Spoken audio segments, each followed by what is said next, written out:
Under the frost-kissed moon, a single snowflake traced the curve of her exile like a tear frozen in flight. Ilara's breath came in shallow gasps, each one a rebellion against the biting wind that clawed at her threadbare cloak. The northern wilds stretched before her, an endless sea of white desolation where the pines bowed like weary sentinels under the weight of winter's wrath. She had been cast out at dawn, the pack's howls echoing her name as a curse rather than a call.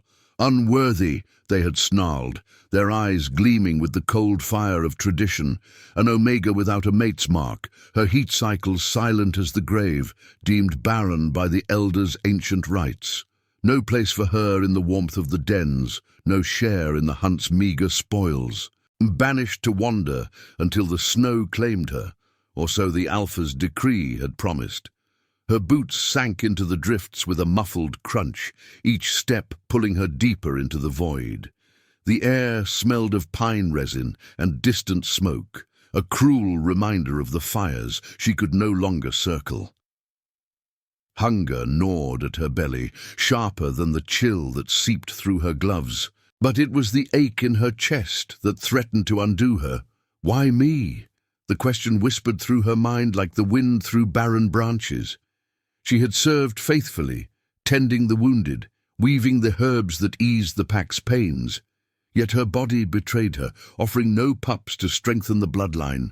Rejection wasn't just words, it was this endless white swallowing her whole. As dusk bled into the sky, painting the horizon in bruised purples, Ilara stumbled upon a ravine carved by some forgotten river, now a frozen scar in the earth. She slid down its embankment, the snow cushioning her fall like a reluctant mercy. At the bottom, sheltered by overhanging rocks, she collapsed against a boulder, her fingers numb as she fumbled for the one possession she had clung to. A silver chain around her neck, its pendant a delicate locket etched with the crescent moon of the goddess. Inside, a lock of her mother's hair, dark as raven wings, pressed against a dried petal from the last blooming rose of summer. It was her anchor, this locket, warm against her skin despite the cold, a symbol of the life she had known before the pack's judgment. Her mother had worn it too, an omega who had birthed 3 strong sons before the fever took her. "The moon sees what the pack cannot," she had murmured in Ilara's ear on her deathbed. Now, it felt like a weight, a reminder of promises unfulfilled. The wind howled louder, carrying the distant wave of wolves, not her pack but wild ones, their cries a symphony of survival she no longer belonged to. Ilara curled into herself, drawing her knees to her chest, the locket pressing into her collarbone like a brand. Tears froze on her lashes, and in the gathering dark she imagined the goddess watching from above, silver light spilling over the snow like spilled blood. Was this her destiny? To fade into the white, unmarked and unmourned? The thought stirred a flicker of defiance in her veins. Hot as the hearth fires, she remembered, she would not die here, not without a fight. Scraping together brittle twigs, she struck flint against stone until a spark caught, coaxing a small flame to life in a nest of dry moss. The fire danced, casting shadows that twisted like spectres on the ravine's walls, its warmth a fragile barrier against the night. Hours blurred into a haze of shivering wakefulness. The moon climbed higher, its glow turning the snow to a shimmering veil.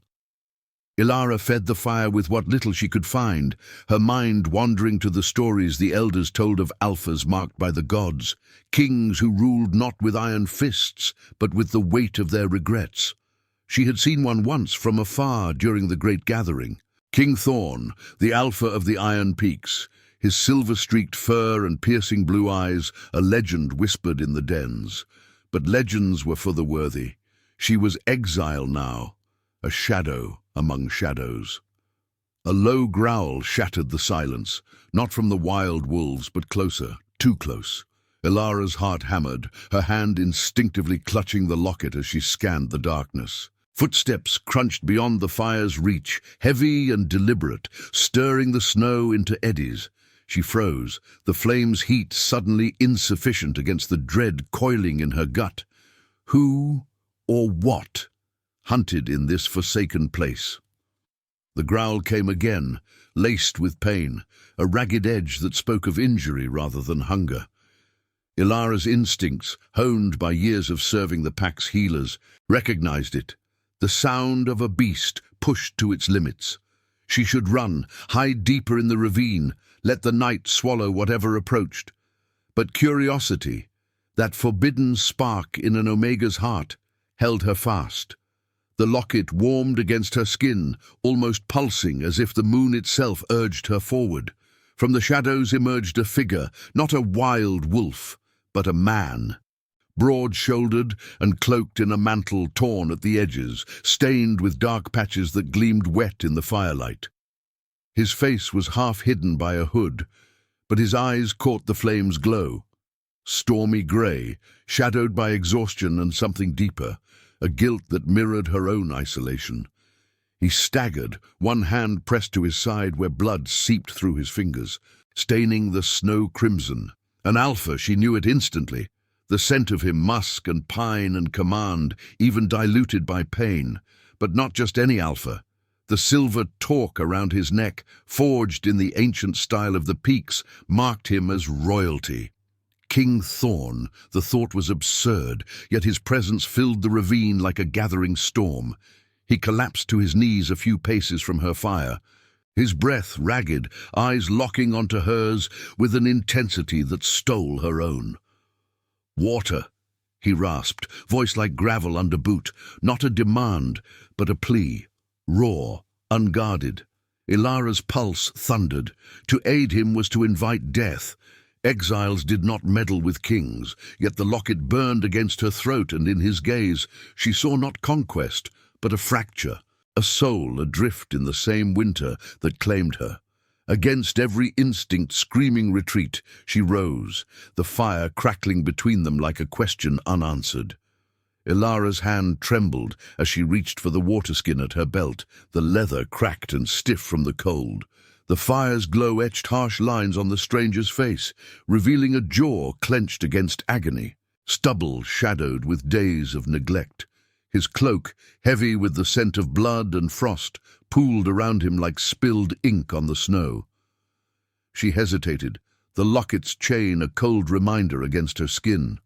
Her mother's voice, echoing in the pulse of her veins, "The moon sees what the pack cannot."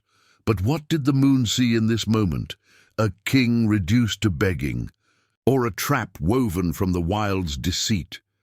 She edged closer, knees sinking into the snow, and extended the waterskin without a word.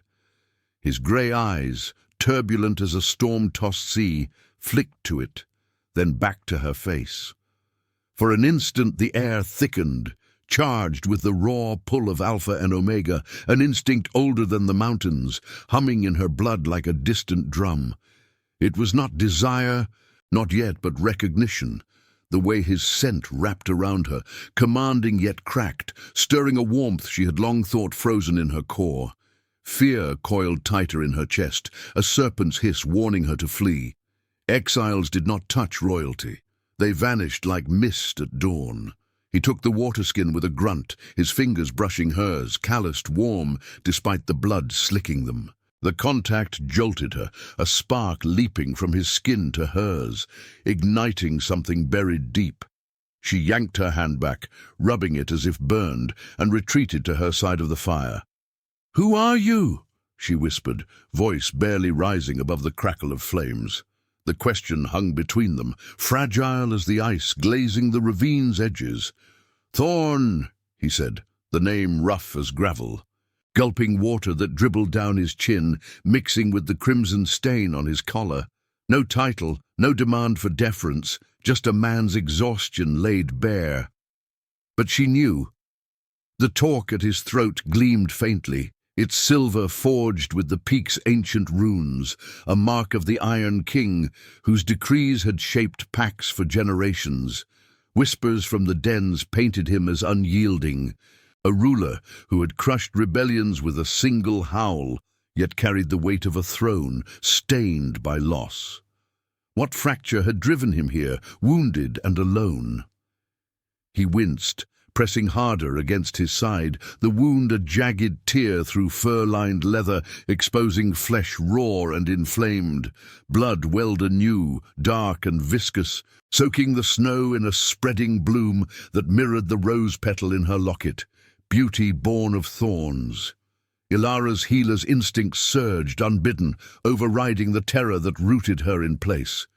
She had mended warriors before, in the pack's shadowed caves, her hands steady amid the moans of the dying. But this was no packmate. This was peril incarnate. "Why here?" she pressed, her voice steadier now, curiosity edging out fear like moonlight-piercing clouds. The wind moaned through the ravine, carrying the faint weavos of distant wolves, a chorus that seemed to mourn their shared solitude. Thorn's gaze lingered on her, not with the predatory gleam she feared, but with a quiet assessment as if she were a riddle etched in the stars. "Fleeing shadows," he murmured, capping the waterskin and tossing it back.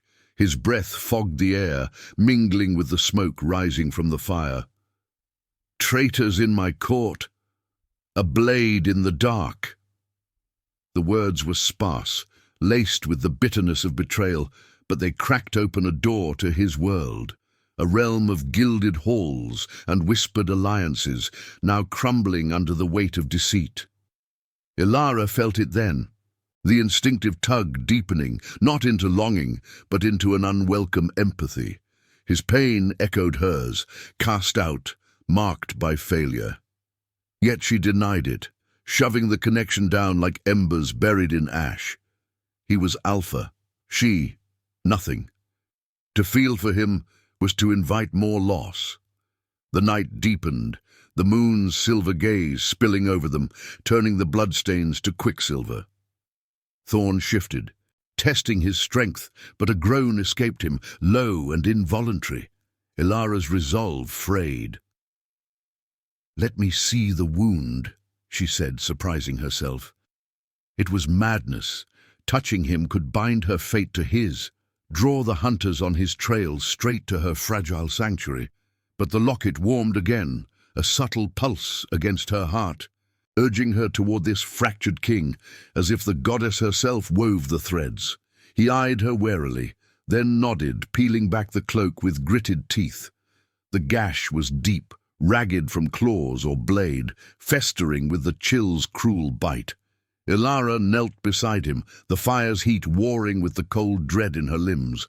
Her fingers, numb yet precise, probed the edges, drawing a hiss from him. "It needs cleaning," she said, voice clinical to mask the tremor. She tore a strip from her own cloak, her last shred of warmth, and dipped it in snow, melting it over the flames. The water steamed, carrying the metallic tang of blood that filled her nostrils, thick and primal. As she worked, silence stretched, broken only by the wind's lament and the soft sizzle of blood on hot stone. Thorn watched her, his stormy eyes softening at the edges, curiosity mirroring her own. "You risk much for a stranger," he said finally, voice a low rumble that vibrated through her. "I'm no stranger to wounds," she replied, avoiding his gaze, focusing on the task. But the lie lingered. This wound was more than flesh. It was a map of regrets, much like the scar of rejection etched in her soul. The connection simmered, denied yet undeniable, born from the shared chill of exile and the fire's defiant glow. Fear whispered retreat, but curiosity held her, binding them in the ravine's shadowed cradle. Dawn's first light crept over the peaks, gilding the snow in pale gold, when Thorn's hand caught her wrist, gentle yet firm. "Stay," he murmured. Not a command, but a fracture in his armor. Ilara met his eyes then, seeing the guilt that shadowed them, a king's burden she alone might glimpse. The locket thrummed, and in that moment, the wilds seemed to hold its breath.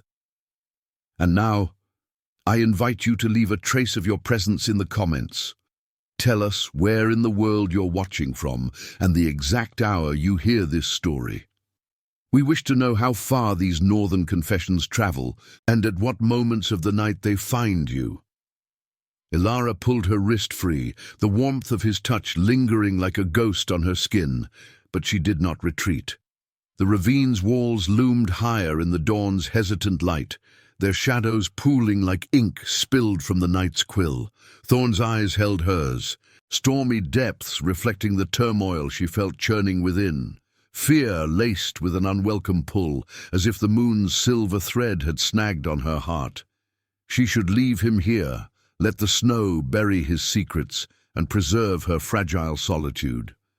Yet the locket at her throat pulsed warmer, its crescent etching a faint outline against her flesh, urging her to linger in this dangerous dawn.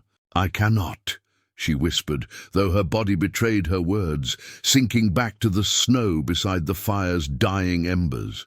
The air carried the sharp tang of melting frost and the coppery bite of his blood, mingling with the smoke that curled upward like unanswered prayers. Thorn exhaled slowly, his broad frame slumping against the boulder, the torques at his neck catching the first rays of sun in a gleam of ancient silver.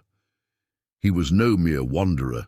The lines etched around his eyes spoke of decrees issued in torchlit halls, of battles won at the cost of souls he could not save. Guilt clung to him thicker than his cloak, a scent she recognized from her own reflection in frozen streams, the weight of unworthiness. The morning unfolded in uneasy truce. Ilara rebuilt the fire, her hands steady from years of tending hearth and herb, though her mind raced with shadows of what might follow.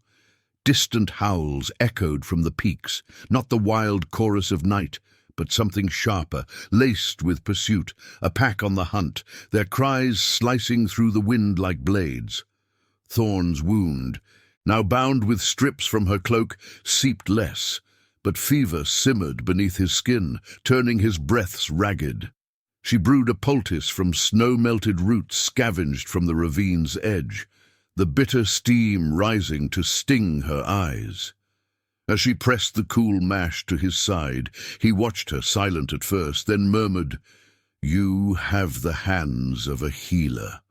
Why exile for one such as you?" The question pierced her, stirring the ache of rejection like embers fanned to flame. She paused, the locket's chain cool now against the heat rising in her cheeks. "The pack sees barren earth where the goddess plants seeds unseen," she replied, voice low, threaded with the philosophy of forgotten tales. "My heats come silent, no pups to claim. Unworthy they decreed, cast out like chaff in the wind." The words tasted of ash, but speaking them aloud to this stranger king eased the knot in her chest, if only a fraction. His gaze softened, not with pity, but a shared fracture, empathy blooming in the frost between them. Thorn shifted, wincing as the movement tugged at his bindings. "Strength is not in litters or thrones," he said, his voice a rumble like thunder retreating over mountains. "It is in choosing mercy when the pack howls for blood." His words hung heavy, echoing the elder's riddles she had pondered in the den's dim glow. She met his eyes then, seeing the melancholy that shadowed them. A king who had chosen duty over desire, whose court now turned blades on him for it. "Traitors," he had said. The thought chilled her deeper than the wind. Enemies who scented his weakness, drawn by the blood trail he had left through the wilds. As the sun climbed, so did the urgency. The howls grew nearer, a relentless cadence that set Ilara's pulse racing. She glimpsed movement on the ravine's rim, dark shapes against the white, eyes glinting like shards of obsidian. Not wild wolves, but shifters, their forms half man, half beast, cloaked in the grey pelts of rogue packs. Thorn's hand found her arm, his grip iron yet careful, pulling her closer to the overhang's shelter. "They come for me!" he growled, the alpha in him surfacing, protective fire kindling in his gaze. "Stay low. They seek the king's head to claim the peaks." Fear clawed at her throat. But in its wake surged a fierce resolve. These were no friends of exiles, rogues who preyed on the fallen, their loyalty bought with promises of power. Ilara nodded, her healers calm, masking the storm within. Together, they doused the fire, smothering its telltale smoke with snow, the steam rising like a veil of mist. The locket warmed again, its rose petal inside pressing against her skin as if blooming in defiance. She pressed her back to the cold rock, Thorn beside her, his body a wall of heat and muscle that both comforted and unnerved. The air thickened with their shared breath, the instinctive bond tightening, not love, but alliance forged in peril, curiosity yielding to necessity. The rogues descended, boots crunching like breaking bones, their snarls echoing off the ice. 3 of them, scarred and feral, fanned out with blades drawn, the steel whispering promises of violence. "The king's scent ends here," one hissed, voice gravelly, sniffing the air heavy with blood and fear. Thorn tensed, his free hand curling into a fist, but Ilara's mind raced ahead. She spotted a loose ledge above, laden with snow, and whispered, "The wind, use it!" He understood, a nod passing between them like a vow unspoken. With a low growl that vibrated through the stone, Thorn hurled a rock skyward, dislodging the overhang. The snow avalanched down in a roaring cascade, burying 2 rogues in white oblivion, their cries muffled to silence. The third lunged, blade flashing, but Ilara moved without thought, her hand shoving a jagged stone into his path, tripping him into the drift. Thorn finished it with a swift strike, his wounded arm trembling but true, the rogue's blood spraying across the snow in a vivid arc that steamed in the cold. Panting, they collapsed against each other, the ravine now a tomb of their making. Thorn's arm draped over her shoulders, not in claim, but in exhausted gratitude, his scent enveloping her like pine and storm. Empathy swelled, turning the fear to something deeper, a bond woven from survival, resisted yet real. "You fight like one born to it," he said, voice husky, his grey eyes searching hers under the climbing sun. Ilara's heart hammered, the locket's pulse sinking with her own. In his gaze, she saw not just a king, but a man adrift, guilt-etching lines that her touch might one day trace. The wind howled on, carrying away the echoes of battle, but the connection lingered, warm as hidden fire beneath the frost. For the first time since her banishment, the wilds felt less empty, a refuge carved from shared defiance, where exile met monarchy in the moon's quiet witness. Yet doubt whispered, how long could this fragile shelter hold against the storms to come? The sun hung low over the iron peaks, its rays fracturing through the crystalline air like shards of a shattered vow, casting long shadows that danced across the ravine's bloodied snow. Ilara's breath steadied, the metallic tang of the rogue's life force still thick on her tongue, mingling with the crisp bite of pine carried on the wind. Thorn's arm lingered a moment too long across her shoulders before he withdrew, his touch a fleeting warmth that stirred the embers of their fragile alliance. She rose, knees aching from the cold stone, and scanned the white expanse above, empty now, but the distant howls lingered in her ears, a promise of more shadows to come. The locket at her throat felt heavier, its silver chain a tether, pulling her deeper into this unforeseen entanglement. They could not stay. Thorn's fever burned hotter, his skin flushed beneath the pallor of blood loss, and the wilds offered no mercy to the wounded. Ilara helped him to his feet, his weight leaning into her like a confession unspoken, their scents intertwining, her subtle wildflower and frost, his commanding storm laced with regret. Together, they climbed the ravine's steep incline, fingers digging into icy handholds, the snow crumbling under their boots like fragile trust. At the top, the world unfolded in brutal beauty.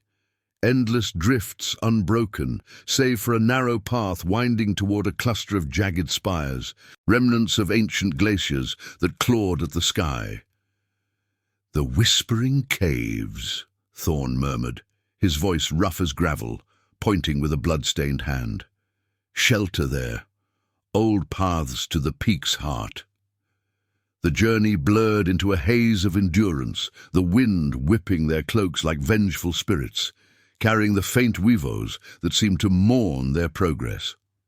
Ilara's mind raced, the healer's calm fracturing under waves of doubt.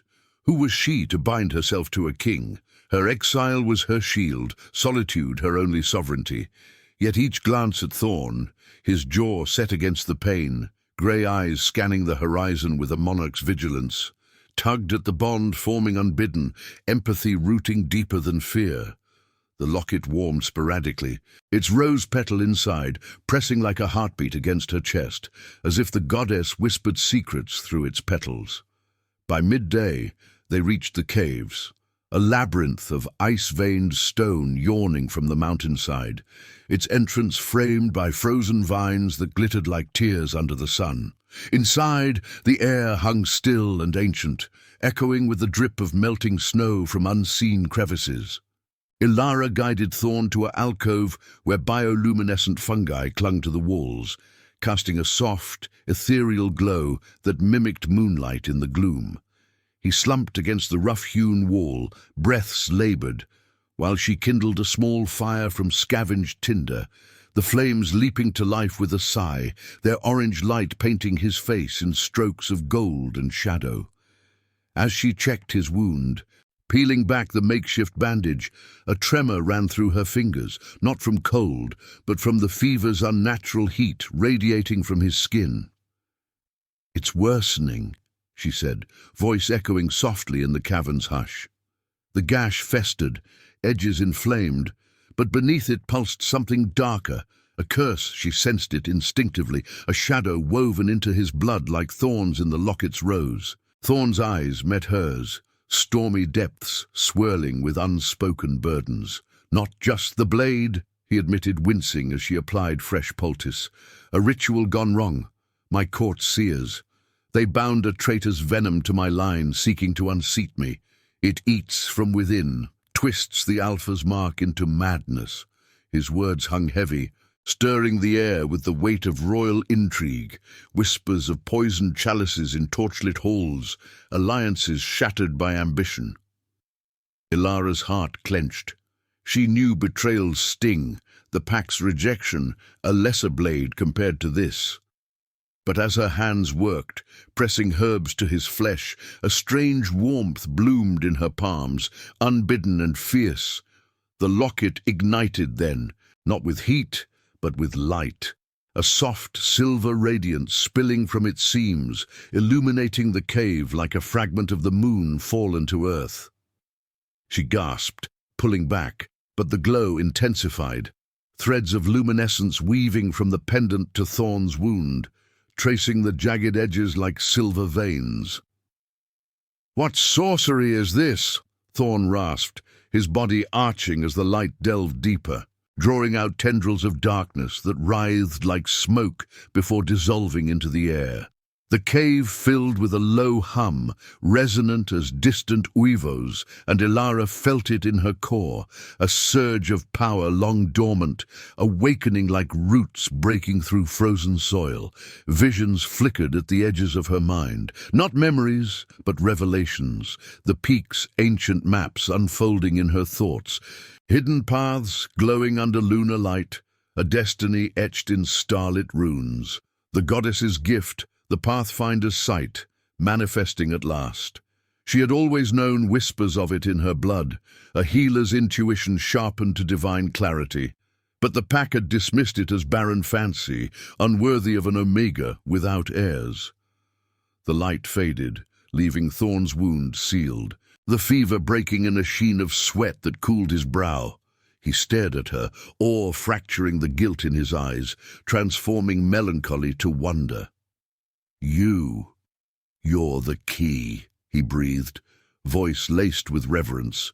"The seers foretold a light-bearer, an Omega whose touch unmakes curses, reveals the throne's true path.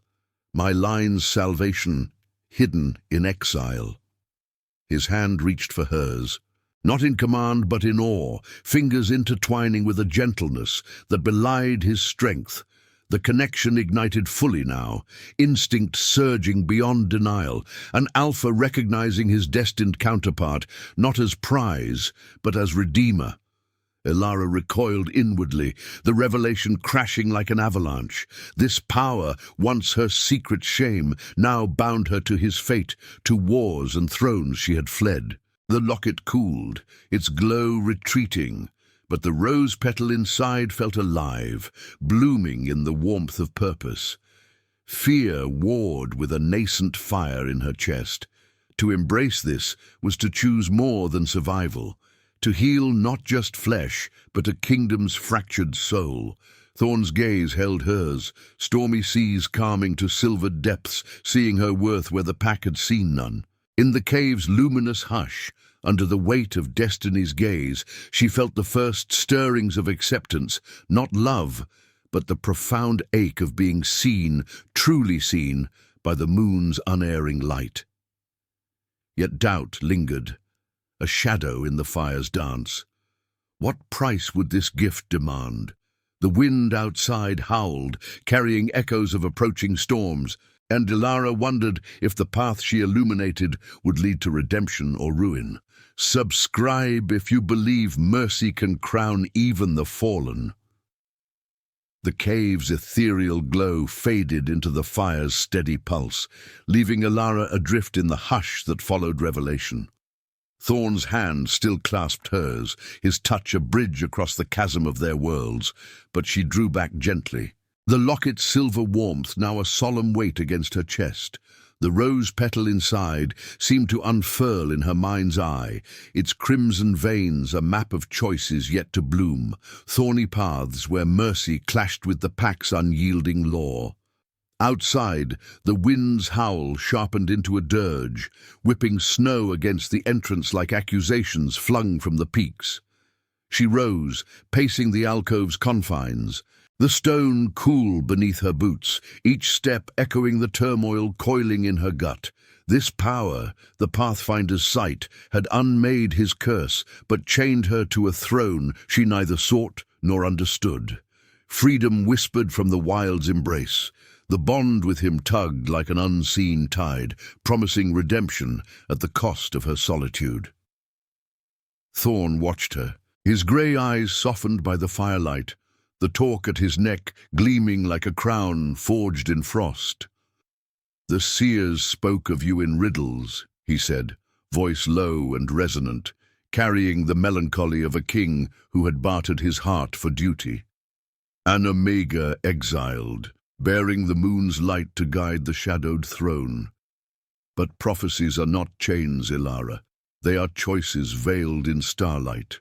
His words stirred the air, scented with smouldering herbs and the faint lingering bite of dissolved venom, but they could not quell the storm brewing within her. She had healed him, yes, seen visions of hidden trails winding through the peaks, safe passages to rally loyalists against the traitors, but at what price? Her pack's rejection had been a blade to the soul. To return, marked by an alpha's favor, would invite war upon the fragile peace she had carved in exile. Night fell swiftly in the mountains, the moon rising full and merciless, its silver spill piercing the cave's mouth like a blade unsheathed. They shared a meager meal of foraged roots roasted over the flames, the silence between them thick with unspoken fractures. Thorn spoke haltingly of his court, the gilded halls of Ironhold, where torches flickered on tapestries woven with the peak's ancient glories, and betrayal had festered like rot in the roots. "Lord Garrick, my brother's shadow," he confessed, staring into the fire as if it held the faces of the fallen. "He poisoned the ritual, binding the venom to my bloodline, whispering lies that I had forsaken the old ways for weakness. Now he rallies the border packs, promising them thrones built on my bones. And your own kin. They heed his call, drawn by the scent of power." Elara's blood ran cold, the locket pulsing in rhythm with her quickening heart. Her pack, the very wolves who had cast her out, now pawns in a rival's game. The wind carried faint howls then, not wild but orchestrated, a chorus swelling from the slopes below. She stepped to the entrance, the night air slapping her face like a traitor's slap, and peered into the gloom. Shadows moved against the snow, forms shifting from man to beast under the moon's judgmental gaze.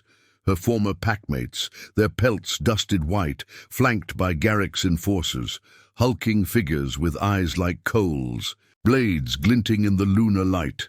At their head strode a rival alpha, not Garrick but his beta, Riven, a brute whose scars told tales of battles won through cunning savagery. He had always coveted the peaks, his ambitions a thorn in Thorn's reign. "They've tracked the blood," Thorn growled from behind her, rising with a stiffness born of lingering pain, his presence a wall of resolve at her side. The fire's warmth could not touch the chill of confrontation seeping into her bones. Ilara's mind raced, the Pathfinder's gift flickering to life unbidden.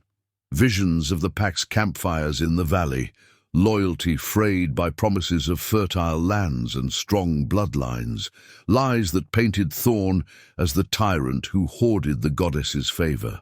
Her own exile flashed in stark relief, the Elder's decree under a waxing moon, her barrenness decried as omen, banishing her to wander unmarked. To face them now was to confront the wound that had defined her, rejection not just of body, but of soul. The pack halted at the cave's threshold, their breaths fogging the air in unison, eyes locking on the figures within.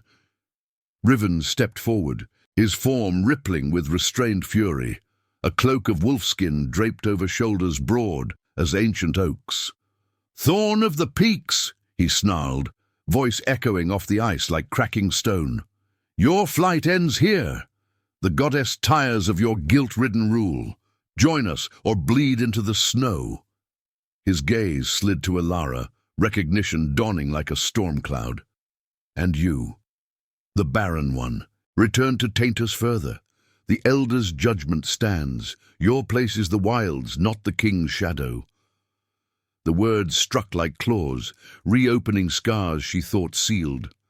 Ilara's hand flew to the locket, its rose petal warming as if drawing strength from her rage. Her packmates shifted uneasily, murmurs rippling through them, some faces she knew, etched with the same hunger that had driven her service, now twisted by Riven's poison. Thorn tensed beside her, his growl a low thunder, but he did not strike. Instead he glanced at her, stormy eyes pleading for the choice that would define them both. War or forgiveness? To unleash his fury would shatter the packs in blood-soaked snow, claiming lives she had once healed. Yet freedom demanded she walk away, leave him to his throne's devouring maw, reclaiming the exile that had become her armor. Love, or what stirred in its place, whispered of unity, of guiding him through the storm with her light, redeeming rejection through shared rebirth. But was it love or merely the moon's cruel illusion? "I am no taint," Ilara declared, stepping forward, her voice steady as the peaks themselves, the locket's glow faint but unyielding against her skin. The wind howled in approval, carrying the scent of blood yet to spill, hers, theirs, the land's. Riven laughed, a bark that chilled deeper than frost, and lunged, his betas flanking him in a blur of fangs and steel. Thorn met them head-on, his form shifting partially, claws raking the air with royal precision. But Ilara's gift surged again. She saw the paths, not just trails, but fates, Riven's weakness in his overreach, a ledge precarious under the snow. "Mercy is not weakness," she whispered to herself, the philosophy of her mother's tales anchoring her. With a cry that blended Omega's plea and Pathfinder's command, she hurled a stone true, dislodging the overhang once more. Snow cascaded in a roaring veil, swallowing Riven's charge and scattering the pack in chaos. But not all fled. Her old alpha, weathered by years of decree, emerged from the fray, eyes locking on hers with a mix of shame and defiance. "Ilara," he rasped, blood trickling from a gash on his brow, "you were cast out for the pack's survival. Return now, and forgive, or doom us all in this war. The choice crystallized in the moon's cold light. Forgive the rejection that birthed her strength, bind her light to Thorn's redemption, or choose liberty's lonely howl, letting the packs tear themselves asunder. Thorn pulled her back as the last echoes faded, his hand on her shoulder, a question heavier than any crown. The fire inside sputtered, casting their shadows long and intertwined, while the locket burned with the weight of what must come. In that suspended breath, Elara felt the ethical precipice. To forgive was to embrace a love that demanded sacrifice, weaving her freedom into his war-torn destiny. To war was to honor the scars, but shatter the fragile dawn of being seen. The moon watched, silent arbiter, as her heart fractured under the burden of what strength truly meant, mercy in the face of blood, or the freedom to bleed alone. The moon's unyielding gaze bore down on the cave's threshold, turning the scattered snow into a canvas of fractured silver, where the echoes of chaos lingered like ghosts unwilling to depart. Elara stood frozen in the fire's dying light, her old alpha's words carving deeper than any claw, forgive or doom. The air thrummed with the aftermath, the metallic reek of blood mingling with the sharp sting of frost, the wind's howl a dirge for choices unmade. Thorn's hand on her shoulder anchored her, his touch a storm's quiet eye, warm and steady against the chill that seeped into her bones. But within, she fractured, the locket's heat a relentless pulse against her skin, its rose petal blooming in her veins like a promise of thorns and renewal. Her packmates retreated into the night, shadows dissolving under the lunar veil, their howls fading to whispers of doubt. Riven's form lay buried in the drift, a silent testament to the avalanche's mercy, but victory tasted of ash. Elara turned to her old alpha, his weathered face etched with the pack's unyielding creed, eyes pleading for the absolution she could not yet grant. "Survival demanded your exile," he rasped, blood crusting his fur. "But the goddess weaves no barren threads. Forgive us, child, and reclaim your place, not as outcast, but as light." The words twisted in her chest, a blade honed by years of silent service, of herbs crushed under her fingers for wounds she could not heal in herself. Rejection had been their decree, a moral calculus weighing her worth against the pack's imagined future. Yet here, in the cave's womb, Thorn's presence reframed the equation.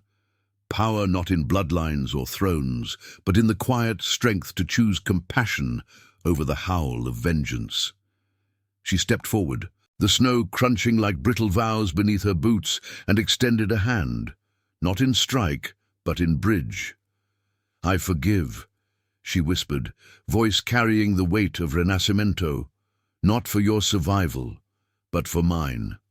The moon reveals what packs conceal, worth beyond wombs, redemption in the scars we bear." He clasped her hand briefly, his grip trembling with the fracture of tradition yielding to spirit, then withdrew, melting into the night with his remnants. The pack's howls shifted, no longer pursuit, but a mournful chorus, echoing the ethical precipice they all teetered upon, war's easy fury against the harder path of healing. Elara returned to Thorn, the cave's glow enveloping them once more, the fire rekindled by her steady hands into a blaze that mirrored the fire igniting in her core. He watched her, grey eyes depths of gratitude and guilt, the torque at his neck a symbol of the duty he had nearly lost. "You chose mercy," he murmured, rising to meet her, his form towering yet humbled, the Alpha's command softened by the king's melancholy. In a world that howls for blood, that is the true mark of strength. The night deepened, the wind's lament outside a counterpoint to the warmth building within. They spoke in hushed tones, words weaving like threads in the moon's loom, Thorn confessing the full weight of his regrets, Battles waged for a throne that demanded souls, a brother's betrayal that poisoned not just his blood, but his faith in rule. Ilara shared her exile's solitude, the locket's secrets unfolding in her palm as she opened it, the dried rose petal crimson against the silver, a symbol of beauty enduring winter's grasp. The Pathfinder's gift hummed between them, visions of the peak's hidden heart revealing themselves, sanctuaries where loyalists waited, paths to rally the fractured packs under a banner not of iron, but of renewed covenant. As the moon crested, its light spilling into the cave like liquid silver, the bond they had resisted surged to fulfillment. Not as conqueror and prize, but as equals forged in trial, exile and king, healer and haunted. Thorn drew her close, his breath warm against her neck, scented with pine and the faint echo of resolved venom.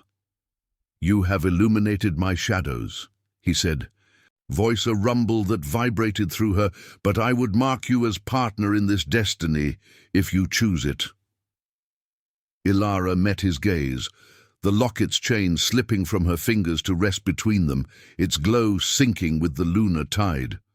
Fear had no place here. In its stead bloomed acceptance, the love that was no reward but a profound proof, redeeming her rejection through union's sacred fire. She nodded, tilting her head to expose the curve of her throat, the skin unmarked by any claim. Thorn's lips brushed there first, a tenderness born of guilt's ashes.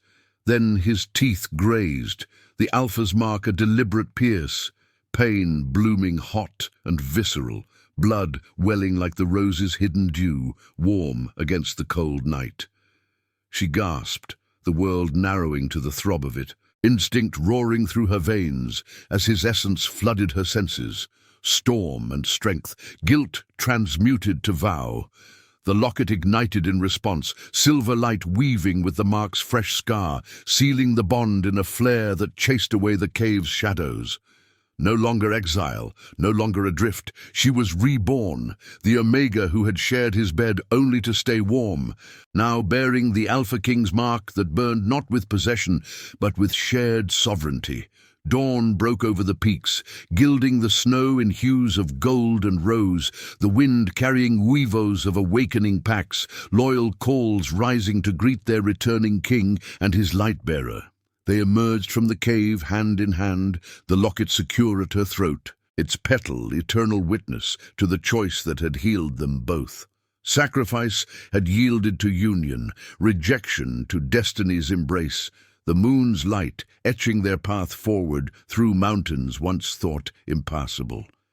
In the quiet of Renascimento, Ilara felt the world's pulse anew, blood, fire, and spirit intertwined, proving that every wound could birth a crown.